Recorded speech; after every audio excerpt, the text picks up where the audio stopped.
1862, it looked like the Union was going to have a hard time winning. However, in the West, the Union knew that if they could control the Mississippi River, they'd divide the Confederacy in two. Oh, again, here's the Mississippi. There were places on the Mississippi where there were high cliffs that made it really difficult for Union shipping to go up and down the Mississippi or for troops to be supplied. So General Grant went to Vicksburg, actually started a siege, and eventually, it took a while, it took several months, but eventually they got the Confederate city of Vicksburg. Grant took advantage of his greater numbers. He had a lot of casualties, but most of the time he won. He captured Fort Henry, Fort Donelson. Don't worry about those names. They do remember Grant's name, of course.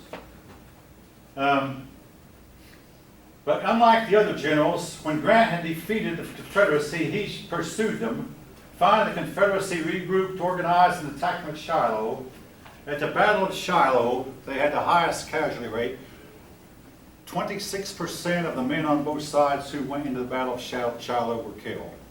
Not to mention the number who were wounded or missing or captured.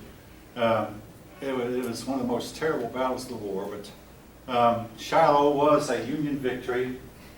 And by the end of 1862, the Union had most of the Mississippi River. I mentioned how that the number of ships increased, and that meant that the fewer ships were able to run the blockade. The Confederacy, well, the story of the Merrimack was when the Union tried to get it out, the Confederacy had sunk all the ships located where the Merrimack was, and the Merrimack was trapped. So the Union sailors, before they left the Merrimack, they burned it to where it sunk. But the Confederacy raised it up and took what was left of the hull, the part that was underwater, and they coated it with an iron coat. It was an ironclad ship. Something else about the Merrimack, it was run by propellers and not run by paddles. The propeller proved to be a better way to turn a ship than a paddle wheel. And they renamed the ship the Virginia, even though it goes down in history as the Merrimack, which was its original name. But the Confederacy called it the Virginia. The Virginia went on to sink 2 Union ships. And yes, I got something to tell you. This word should be italicized because it's the name of a ship. Anyway, but on its way to fight, it met with what when the Merrimack saw it, or the Virginia saw it, they thought this was just a cheese box. It looked like a cheese box on a raft. Then all of a sudden the cheese box made a big loud boom, and the Merrimack was hit with a cannonball, and it surprised them. So the 2 ships fought. Their cannonballs could not penetrate the other's armor.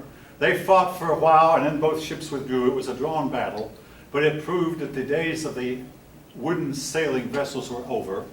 More and more ironclads were built, more by the north than by the south.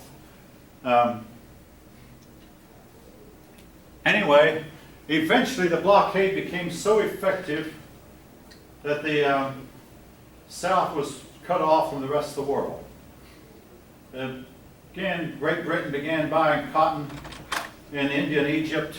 The South had shipped a bunch of cotton to Great Britain in 1860 before the war began, and Britain had more cotton than they needed, at least for a while, and then they began buying it from abroad.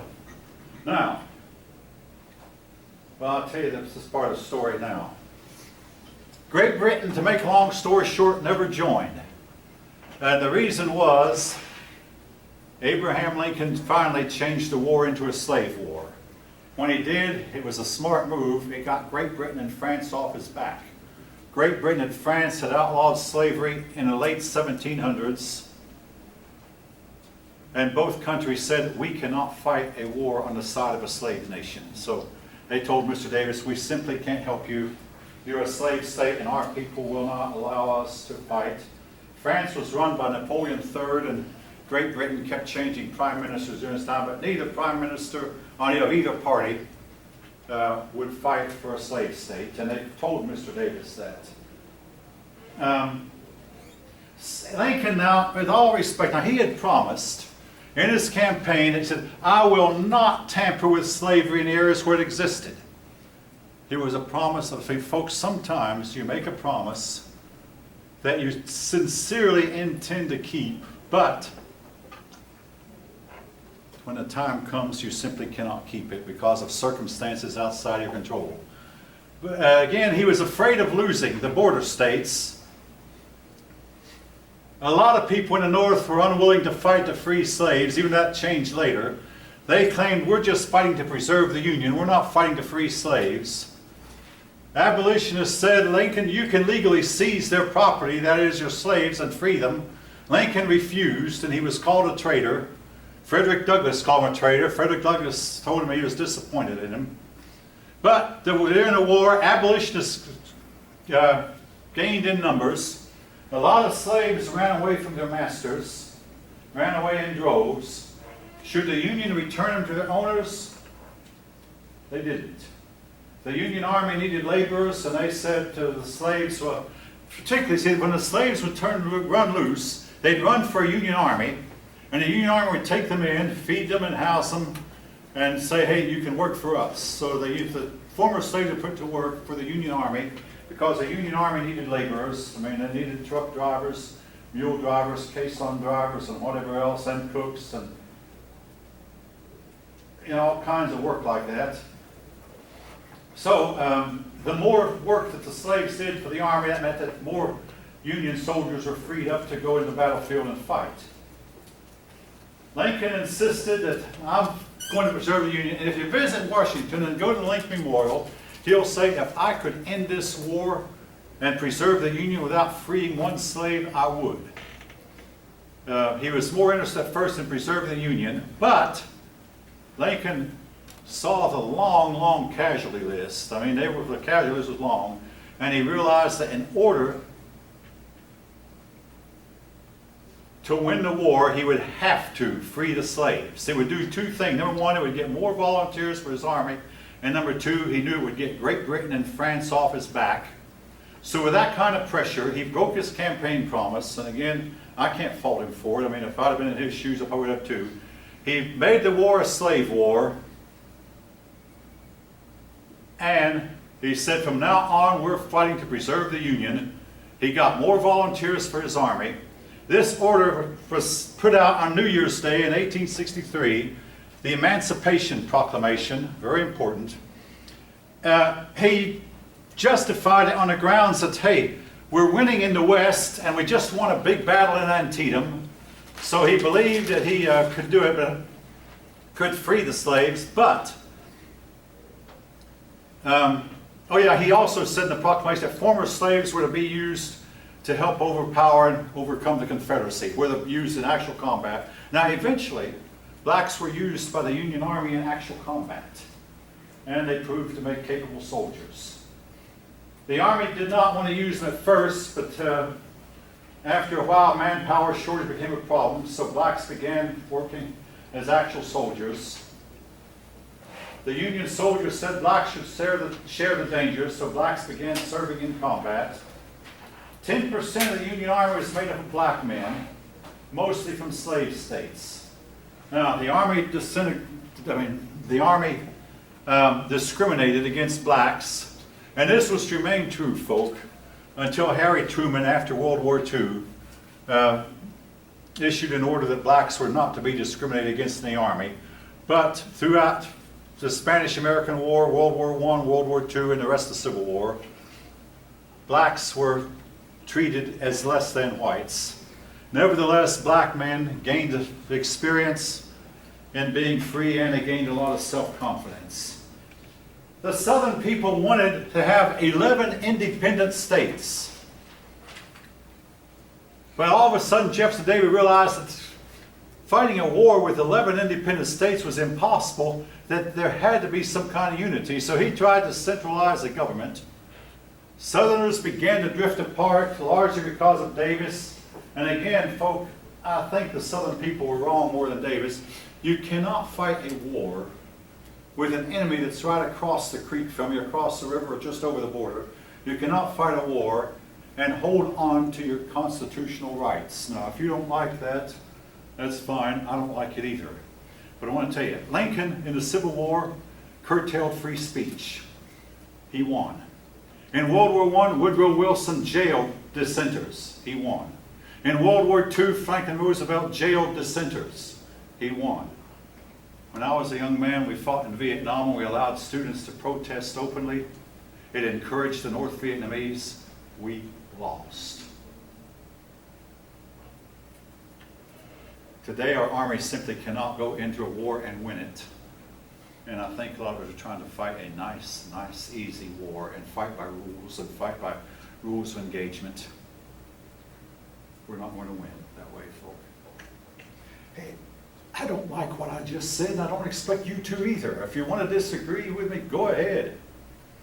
Maybe you should. I mean, actually, part of me just, I don't like what I'm saying. But what I believe it's the truth, folks. Anyway,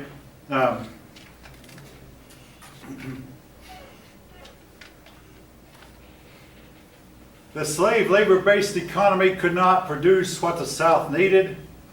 Inflation was rampant, and inflation is worth, your money gets worth less and less. What cost a dime now cost $1.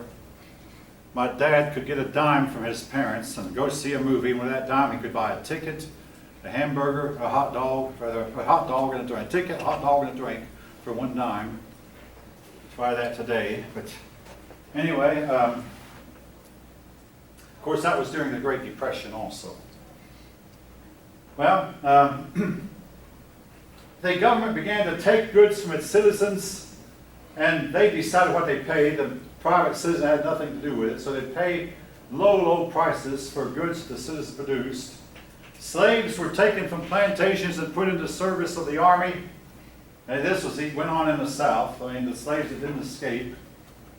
The Confederate government passed the first draft law in history forcing people to join the army whether they wanted to or not.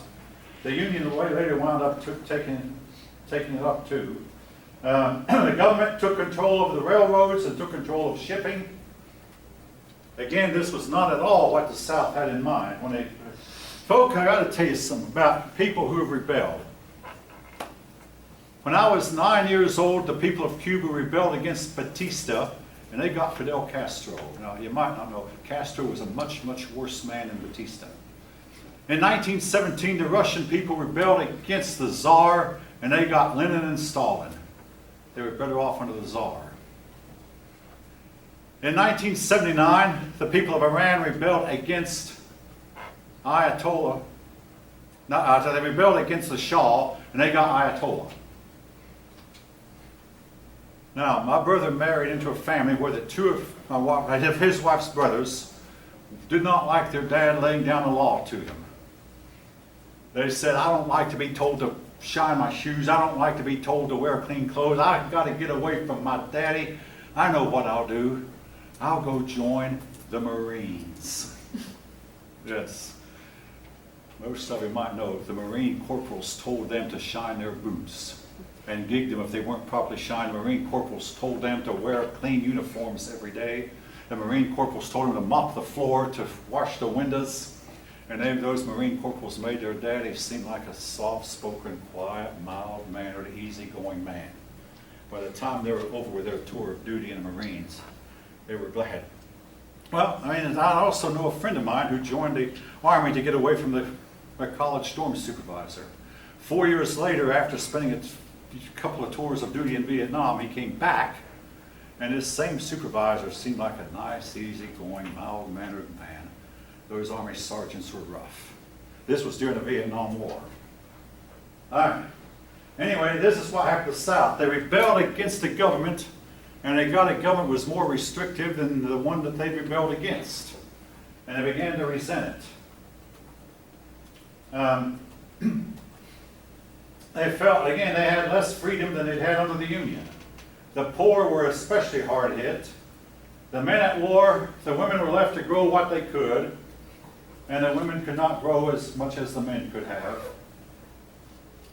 Invading armies, northern troops would come in and take what little the Southerners had. Now, if that sounds dirty, folk, I want to remind you, this is the way wars are won. Take what little food they have left. I mean, it sounds terrible, it sounds drastic, but the Southern people, Robert E. Lee insisted the Southern soldiers fight like gentlemen, the Northern soldiers fought dirty. I hate what I'm saying. Nevertheless, if you hate it, I don't blame you. I do too. A lot of Southern soldiers deserted. Now, in the case of Stonewall Jackson, he killed every soldier he could and deserted. And sometimes they're just so they could help their families. And there's several of the men who deserted his army came back. He'd have them all shot. They said, we were just trying to help our families because we knew our wives and children were starving back home, and we got the crops planted and left it for our wife to take care of them, so now we're back in the army, all right? Line up in front of this firing squad. Jackson was bad about killing his own men, shooting them in a firing squad. The class for warfare increased. The persons who were favoring the Union were not won over. A truly united slave republic never formed. At least 100,000 men fled slavery, and most of them wound up in the Union Army, either as laborers or as soldiers. And when the Union armies descended on the slaves, and this was true in Tennessee and even later in Georgia and South Carolina, when the Union army descended on the plantation, the slaves would desert in droves, believing the Union soldiers would help them. They did. The slaves fled to the Union officers who took them in and fed them and housed them, clothed them, took care of them, made them work, yes, but and in some cases put them in the front lines fighting. And they wound up making good soldiers. Slaves would arrive in the fields late. They would quit early. They would not work hard while they were in the field. They shirked every way they could. Most of the time, blacks did not become violent, but they began to take increasing control of their own lives and show less respect to their masters. The North, again, most of the fighting occurred in the South, but almost every Northern family was affected in some way. Either their sons were at war or their daddy was at war. Women would have to manage the farms while their husbands were away. The war brought an economic boom to the North, not to the South. Now, this is typical war. In time of war, everybody is employed. So that people have to make weapons, have to make ammunition, have to make stuff that the Army needs, boots and uniforms and whatever. And in the North, the Northern Army provided guns and uniforms for its soldiers. The South could not. The North remained united in spite of the fact that dissent was widespread. The North had out, with the Republican Party controlling Congress, they enacted their program.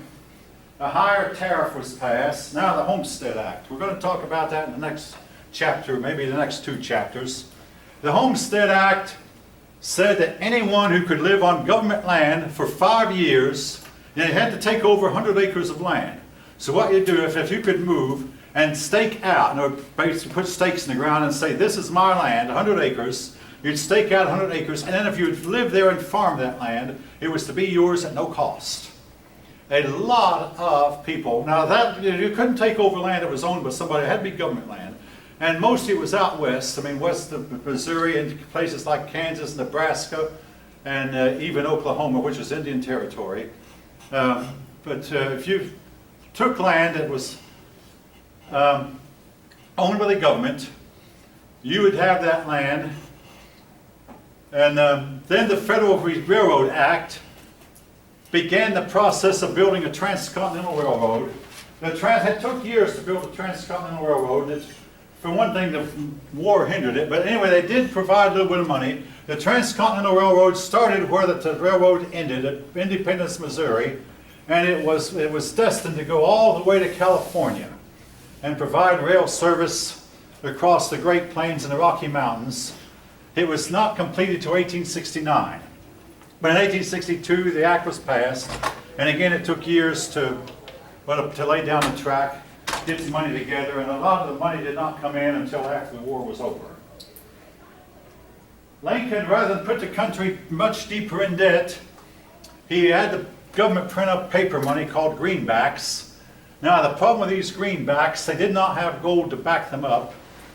And again, that's very modern, because today, if you take some money and spend paper money at a restaurant, There's no gold to back that up necessarily, but at one time there was silver and gold to back up your money. But Lincoln's idea was way ahead of his time, and some people believe this was why he was killed. National banks were set up. Severe tax measures were enacted, even though the income tax was not set up, but they taxed if you bought something, which is still done. States were required. Now, let me clarify. The Constitution said that states were to set aside area for colleges, but then a new law passed in the 1860s during the Civil War said that states were required to have land grant colleges. That's why in Georgia we have the University of Georgia and we have Georgia State. In Alabama you have the University of Alabama and the Alabama State University. But in Tennessee, their land grant college is the same as their state college in University of Tennessee. That's why UT is so large. But the states now have a college that was called for in the original Constitution. Then they have a land grant. In other words, the states would set aside land for colleges to be built on that land. They made permanent changes to the nation in addition to helping the United States, that is the northern states, win the war. The greenbacks, paper money, was to become the order of the day. Tax that they had passed was to be enacted from that day till this. The colleges that they passed. Now the Homestead Act is obsolete. There's still some government land, but don't try to go on government land and settle down and stake off 100 acres. That's obsolete today. All right. Women did men's chores, worked the fields during the war. Wages often rose as factories in the north tried to steal other factories' workers. Need help, so they'd say, if you come over here and work for us, we'll pay you 10 cents an hour more than you're getting now, and oftentimes they did. Workers would go from one factory to another that would pay the most. Again, this was wartime. Women wound up going into factories themselves, and this was to be true during the Civil War, during World War I and World War II. A lot of women began to work the factories, doing work that men had been doing before. And again, the reason for this was there was a shortage of men. A lot of women became nurses. Now, the nursing profession was popularized by Dorothea Dix and Clara Barton.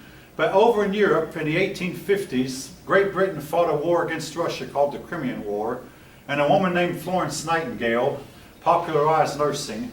Before this time, nursing was not a profession that would attract women. Nurses were the garbage carriers. Basically, their main job was to clean up the place or carry out garbage. But eventually, nursing became a profession. And yes, this school has a nursing department. And a lot of nurses graduate from this school and go on to become nursing. I will say this about the nursing profession. There's so many young girls who want to be nurses that these days you have a little bit of a difficulty finding jobs. Now, if any of you want to dispute that, I'll let you. But it's harder to find jobs than it was 10 and 20 years ago in the nursing field because there were so many of them. Anyway, Clara Barton, she later went on to found the American Red Cross, which still exists. Democrats supported the war at first, but then they became critical of Lincoln. Lincoln arrested dissenters, suppressed free speech. I've already mentioned. When the Union Army lost at 7 days, lost 2 battles of Bull Run, lost at Fredericksburg, voluntary enlistments fell off, so Lincoln resorted to the draft. Now here is the problem with the Northern draft, though. Anybody who could pay $300, now in those days, that was like paying about $4,000 or $5,000, but if you get $300, you could hire someone to take your place, you didn't have to go. Now a rich man named Roosevelt, who was the father of President Theodore Roosevelt, he hired a man to take his place. The man he hired was killed, and the Roosevelt descendants felt guilty about that ever since. And Theodore Roosevelt went and fought in a later war, and his son was, Theodore Roosevelt's son was killed in World War I. But again, they felt guilty because their ancestors, their father had hired someone to take his place. But now, a lot of people in the North became very angry. They said, how come that you rich people can get away with not fighting while we have to fight? A riot occurred in New York City that left more than 100 people dead. The whites in the North feared black equality. the blacks began campaigning not just for emancipation, but for equality as well, because they knew that they might get freed from slavery and still become second class, which actually was what happened, as you probably already know. Well, early in 1863, the Union cause looked bleak. Then came Gettysburg. Well, before Gettysburg, there was Chancellorsville, and Chancellorsville was the last big Confederate victory. But at Chancellorsville, Stonewall Jackson was killed. And the Confederacy could not replace him. By the way, 52% of your Confederate generals were either killed or wounded, including Stonewall Jackson, Jeb Stuart, A.P. Hill, one after another. The Confederate generals were killed. But anyway, Robert E. Lee made his one big mistake of his military career. He decided once again to head north. He went into Gettysburg, right here. Gettysburg is in the southern part of Pennsylvania. His army first went to Waynesboro, named after Anthony Wayne, who had lived there. Then it turned east, went to Gettysburg. Now Lee had given orders to his men, do not fire, because this is a giveaway position. Having lived in Waynesboro for a year when I was 10 and 11, I can tell you, in that area, you can't go anywhere without seeing mountains. Mountains on every side of you, east, west, north, and south. So when the Confederate Army went north, the new general, General Meade, knew they were heading north, so he started to go north. Meade did not know where Lee was. Lee did not know where Meade was. But inevitably, I mean, these armies were large. A contingent of Yankees, that's Northerners, ran into a Confederate army, and they started shooting at each other. Lee said, "Why are they shooting?" He heard it. I told them not to. Well, the Confederacy was not good at obeying orders anyway. And this started the Battle of Gettysburg. The Battle of Gettysburg lasted 3 days, July 1st, 2nd, and 3rd, 1863. Now I'm running out of time, so I'm going to have to cut it short.